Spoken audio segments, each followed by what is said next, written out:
இந்த காலத்துல மனுஷங்க அழகா இருக்கணும், வசதியா இருக்கணும், நல்ல ஞானவானா இருக்கணும், எல்லா அந்தஸ்து உடையவர்களா இருக்க வேண்டும் என்பதை உலகம் எதிர்பார்க்கும். ஆனா என் தேவன் என்னத்தை எதிர்பார்ப்பார் என்றால், பலவீனமான, ஆதரவற்ற, அன்பே கிடைக்காத, என்னால எந்திரிச்சே நிக்க முடியாத, என் வாழ்க்கையில நம்பிக்கையே இல்லாத அப்படிப்பட்ட மனுஷனை தேடக்கூடியவர் நம் ஆண்டவராகிய இயேசு கிறிஸ்து. ஆமென். He is the gentle savior.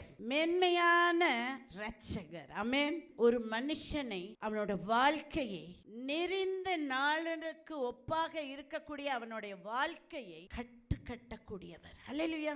அவர் ஒரு இரட்சகர் மட்டும்தான் இந்த உலகத்துல நொண்டியா இருந்தாலும், அழகில்லாதவனாய் இருந்தாலும், படிப்பறிவு இல்லாதவனாய் இருந்தாலும், வசதி வாய்ப்புகள் இல்லாமல் இருந்தாலும், பலவீனனாய் இருந்தாலும், அவன் காயங்களை கட்டக்கூடிய ஒரு இரட்சகர் இருக்கிறார். அவர் கர்த்தராகிய இயேசு கிறிஸ்து ஒருவரே. In all your situation. மனுஷங்க சீன்றுவாங்க, ஆண்டவர் சீன்னு சொல்லவே மாட்டார். He is very compassionate. ஆண்டவர் மனதுருகக்கூடியவர், அன்புள்ளவர், உன்னை தூக்கி எறியாதவர், உன்னை வெட்டி போடாதவர் நம் ஆண்டவராகிய இயேசு கிறிஸ்து.